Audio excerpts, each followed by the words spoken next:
And now the final programme in our series of County Tales, which this week features England's most northerly and sparsely populated county, Northumberland.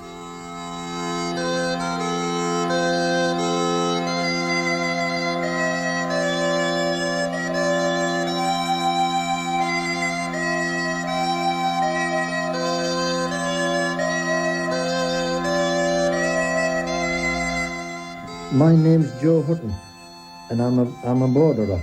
I've lived in Northumberland all my life and love it. Well, I'm Hannah Hutton, and like you, I think the views are spectacular, peace and tranquility. It's a beautiful county from the coast to the Cheviots.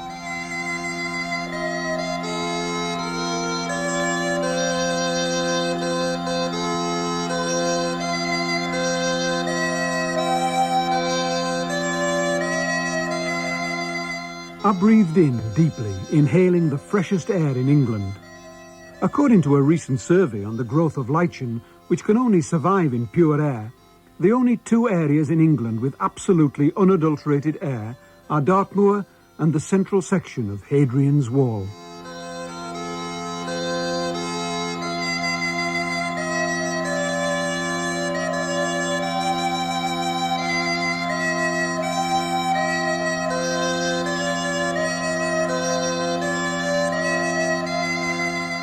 The relations lived in the cold and unfriendly north of England, where people spoke practically a foreign language.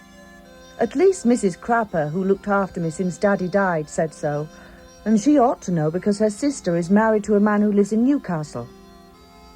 Mrs. Crapper said that people called you Hinny, even in the shops, instead of Madame, like they do in London. Hinny was a word I'd never heard before, and I didn't like the sound of it very much. Mrs. Crapper also said that if you were a man, everybody called you Geordie, even if your name wasn't George at all, but Harry or Archibald.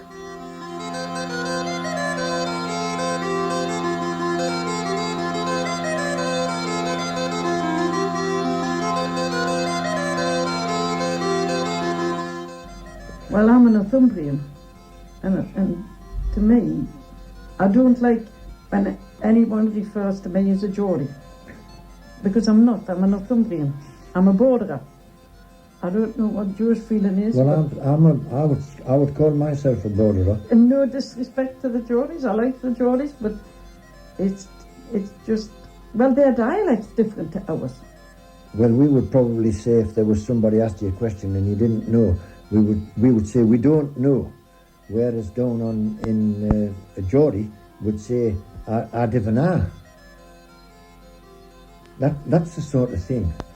It is different to what we are, to our dialect. But tell us, we roll our R's. I don't know. I never think about it. I never think about it either.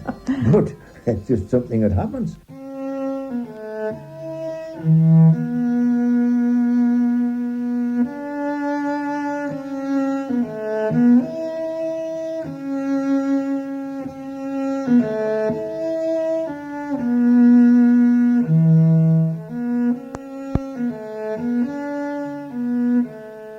The fight from break of day did last until setting of the sun, for when they rang the evening bell, the battle scarce was done.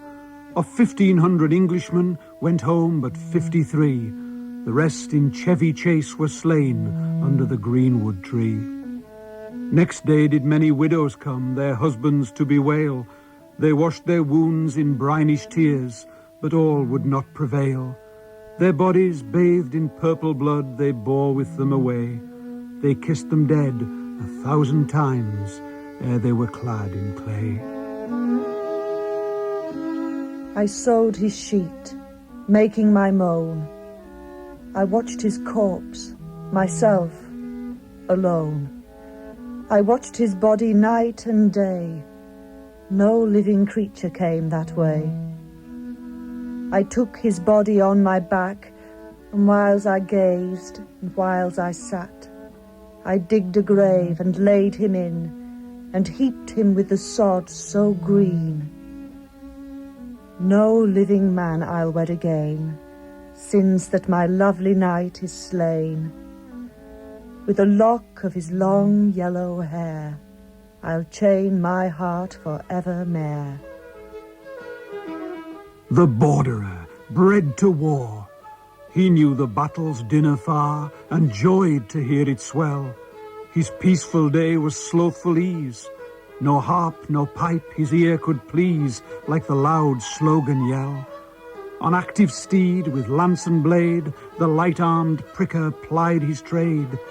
Let nobles fight for fame, let vassals follow where they lead, burghers to guard their townships bleed, but war's the borderer's game. Well, I was born at Hutton Gate. That's East Cornwood.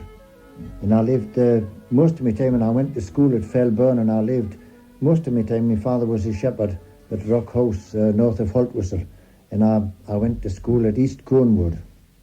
And of course, where we lived, I had 3.5 miles to walk to school.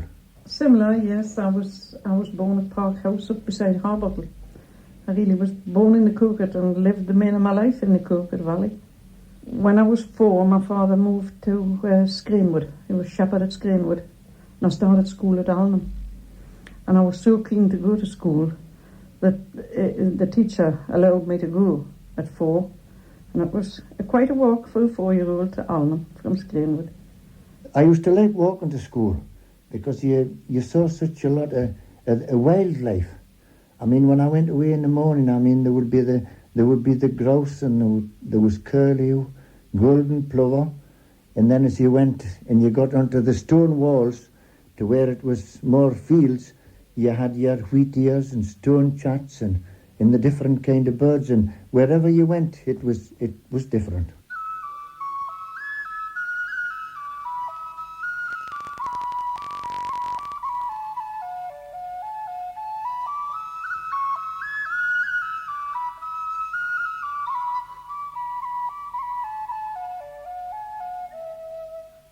The lambs they are feeding on lonely Shill Moor, and the breezes blow softly o'er dark Simon side.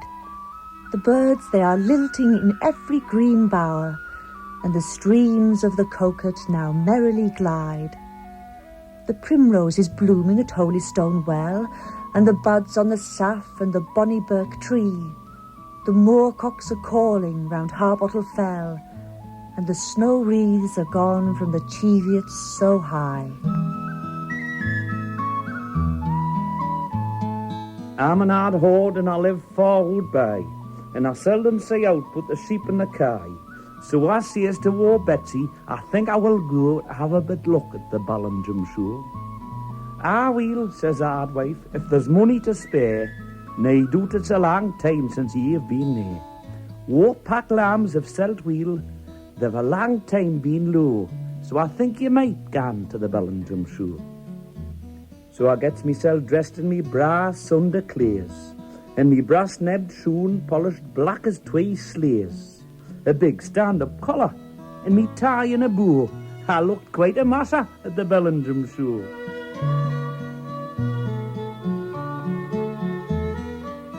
Behold a letter from the mountains. For I'm very snugly settled here in a farmer's house about 6 miles from Wooler, in the very centre of the Cheviot Hills, in one of the wildest and most romantic situations. To add to my satisfaction, we are amidst places renowned by the feats of former days. Each hill is crowned with a tower or camp or cairn, and in no situation can you be nearer more fields of battle. Out of the brooks with which these hills are intersected, we pull trouts of half a yard in length, and we're in the very country of moorfowl. My uncle drinks the goat's whey here, as I do ever since I understood it was brought to his bedside every morning at 6 by a very pretty dairymaid. All the day we shoot, fish, walk and ride. We dine and sup on fish struggling from the stream, and the most delicious heath-fed mutton, barn-door fowls, pies, milk, cheese, etc., all in perfection. And so much simplicity resides among these hills that a pen, which could write at least, was not to be found about the house, and though belonging to a considerable farmer, until I shot the crow with whose quill I write this epistle.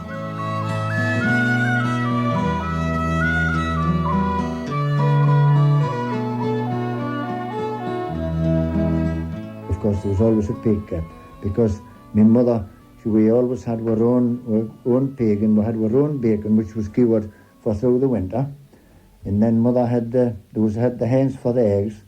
We had our milk, and she made our own butter. We were more self-supporting, really, as much as we could.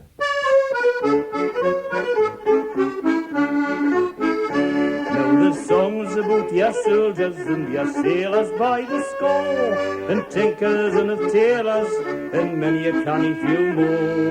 But I'll sing you a wee bit ditty that you've never heard afore, to the canny shepherd laddies of the hills. Oh, the shepherds of the Crooked, oh, the Alwyn and the Reed, oh, the Beaumont and the Wemmish, they are all the same breed. With the collie dogs beside them, and their stick were horn and heed, that's the canny shepherd laddies of the hill. You see, with my father being a shepherd, well, I knew nothing else. I mean, before I left school when I was 12, 13, I would go home from school at night, and I mean, there would be an old collie dog that would be left, and I would probably go away at the nights or the weekends, and I could do a bit of shepherding. And it's the only thing I knew. And funny enough, it was the only thing that I ever wanted to be, was a shepherd, because I'd known nothing else. And when I left school, I thought it was great. You climb out among the heather, ere it's torn the break of day, through the peat among the moss hags, and the bones that wend their way.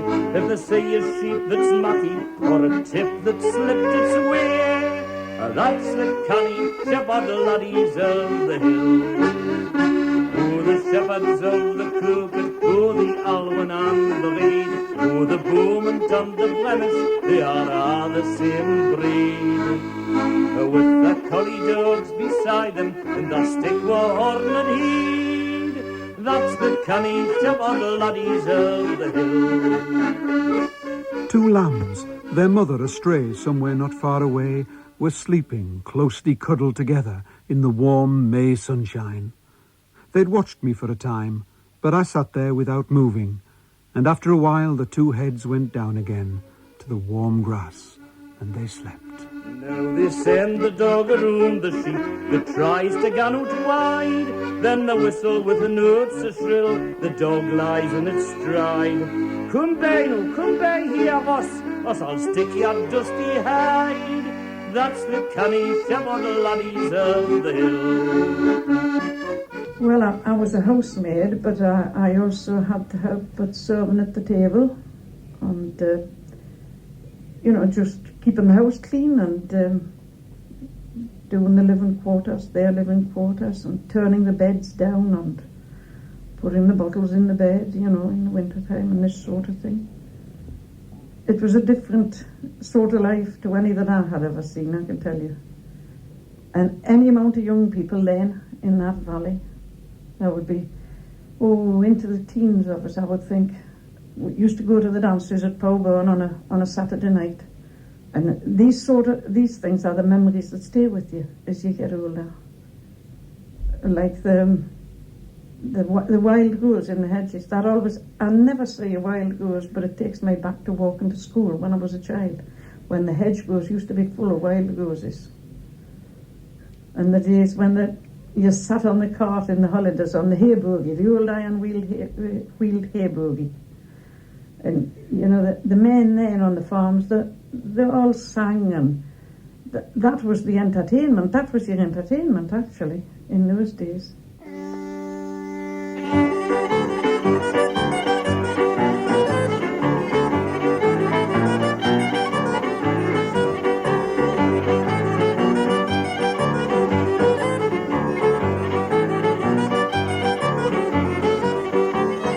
Well, you see, my father was a fiddle player, so I knew quite a lot of tunes. In fact, the first instrument I played was the fiddle. And then when I was 14, I got a set of pipes. Went to George Armstrong at Hexham and took lessons to play the Northumberland pipes. Now, every local little place there was the band. There would be two fiddle players and probably a concertina, and they played. And the dances round the Cornwood area, he probably he played at the most of them.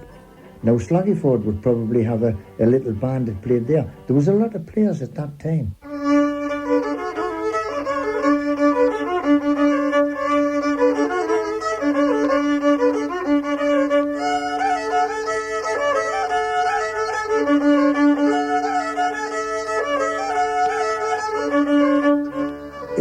In about 1909 to 1950s, piping there was very few pipers at all, for the simple reason that there wasn't the pipes around. You couldn't, the old pipes, there was no pipes for sale, if you know what I mean. And then David Burley and Colin Ross, they went into full-time making. And since then, I mean, I had 14 at my night class at Rothbury last winter. People coming to learn to play the pipes. They come from Newcastle, they come from Annick district, up the Coquet, in Rothbury itself. They come from a wide area. Some come get them from Ponteland.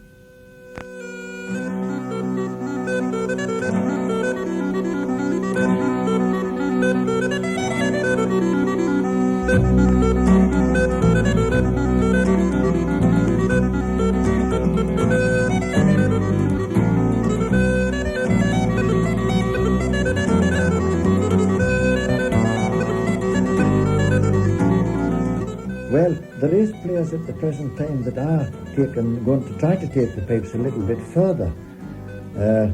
For instance, they're going to try to take them into jazz. But it's not a thing that I would do. Whether it'll better the sound on them or better the instrument, I don't know. But it's not a thing that I would do, because I'm a traditionalist all through.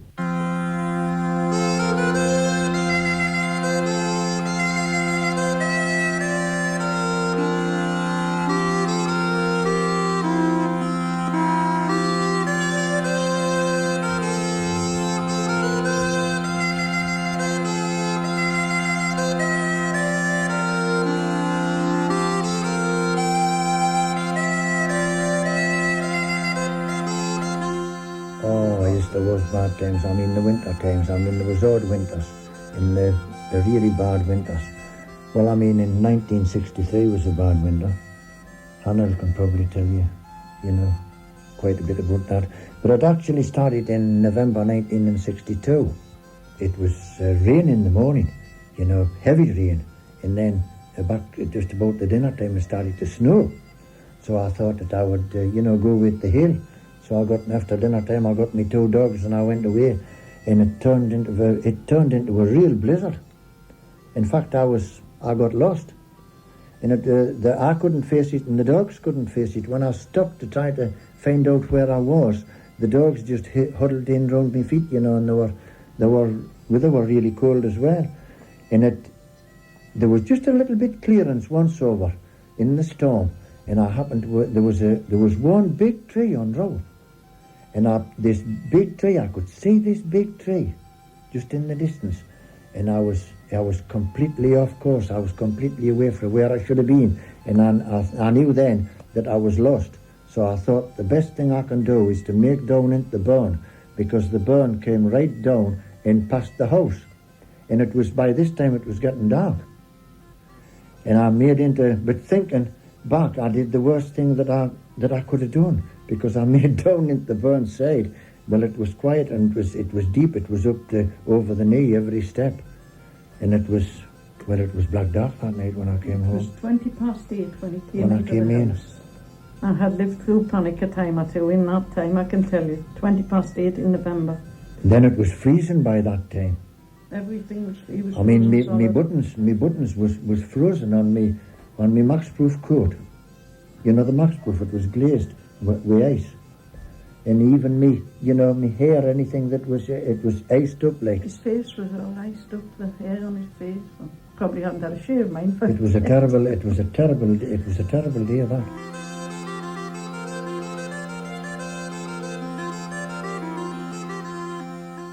We found him sleeping in the drifted snow, beside his buried but still breathing ewes. 'Tis rarely granted any man to know and find unsought the death that he would choose. Yet he, who'd always laboured among sheep since he could walk, and who'd often said that death should find him working, stumbled dead, succouring his flocks, and by them fell asleep.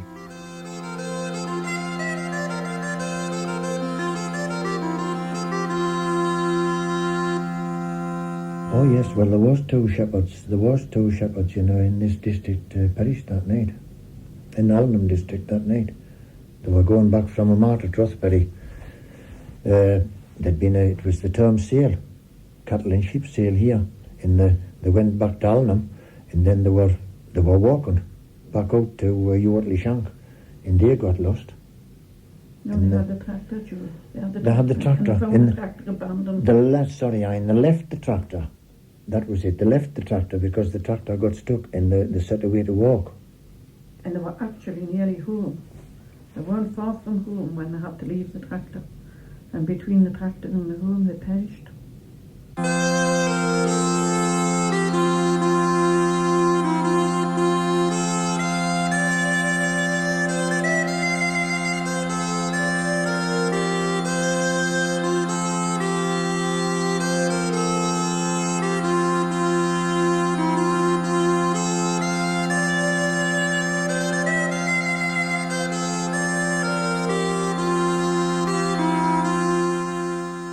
Spring and summer never come here.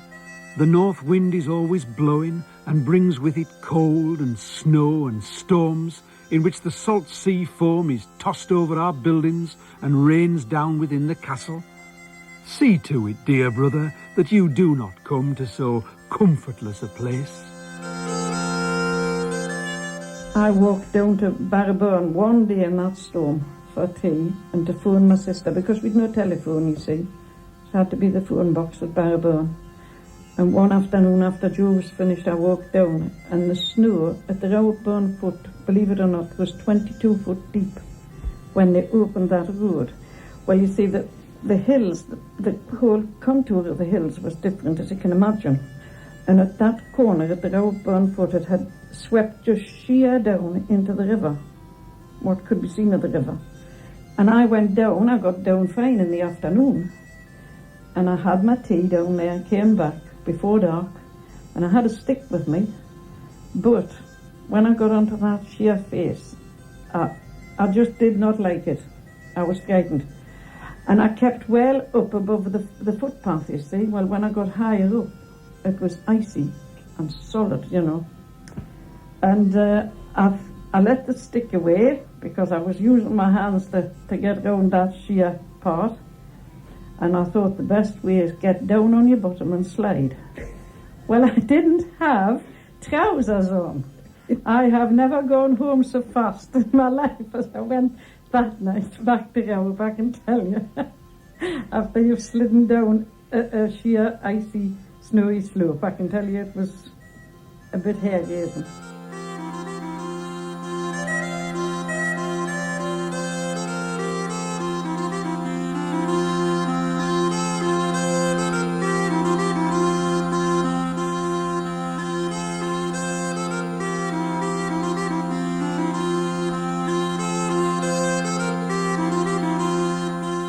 All night the storm had raged, nor ceased, nor paused, when, as day broke, the maid through misty air espies far off a wreck amid the surf, half of a vessel, half no more. The rest had vanished. 'Twas on a long stone lighthouse there dwelt an English maid, pure as the air around her, of danger ne'er afraid. One morning just at daybreak, a stone-tossed wreck she spied.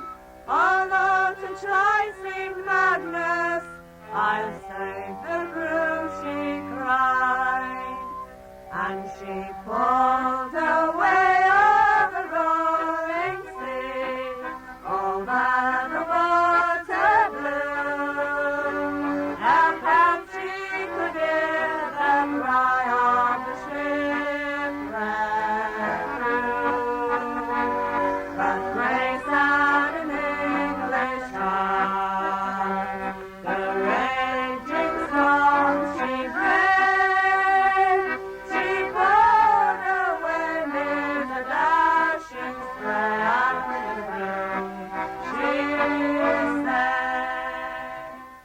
And then on, I think it was on Boxing Day, it started to snow again. And it started to snow, and it lasted right through till, well, we still had snow in May. April. Where there was still in Lamantine, at the end of Lamantine, there was still snow.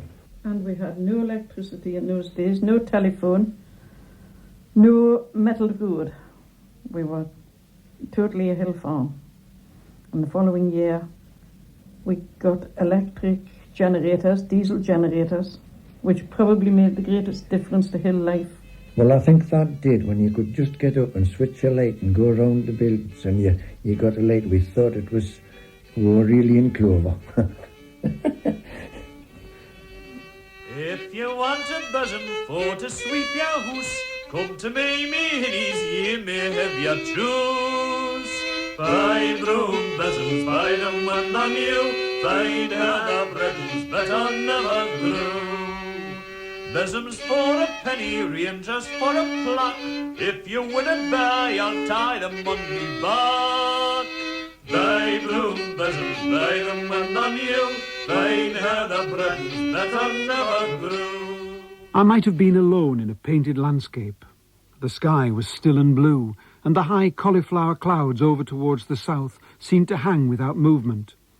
Against their curried bases the fells curved and folded, blue foothills of the Pennines, giving way to the misty green of pasture, where small in the distance as hedge parsley, trees showed in the folded valleys, symbols perhaps of houses and farms.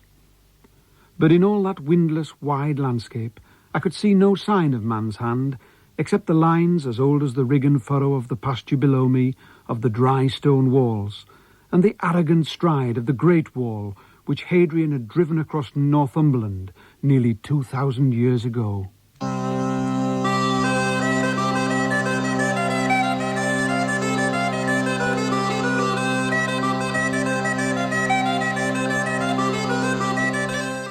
When we lived at Raup and I went to Newcastle for a day, I used to, well, a half a day was about plenty. And when I went back up that yard up to the house, I could jump for joy because I was back when it was peaceful and quiet. No, there's too much hustle and bustle in Newcastle really for me. I mean, we do go. I mean, if we take, go now and again, whatever I want me shopping, and we go and I suppose we quite enjoy it. The odd day when we go for something. But it's lovely. But it's nice to come back, man. This is what we sort of like. The blocks of the Roman-cut stone were warm against my back. Where I sat, the wall ran high along a ridge. To the right, the cliff fell sheer away to water, the long reach of Crag Luff, now quiet as glass in the sun. To the left, the sweeping, magnificent view to the Pennines. Ahead of me, ridge after ridge, running west, with the wall cresting each curve like a stallion's mane. And the hills, when you look at the hills, they're the same as they've always been, aren't they? As the coast is, more or less. It's a very nice, secure feeling. I suppose there's forestation now on the hills, but down here, when you look at Simonside and for all those trees, they're still the same shape. And there's people walk those hills for generations and generations. Very nice feeling. And still will do for generations. Yes.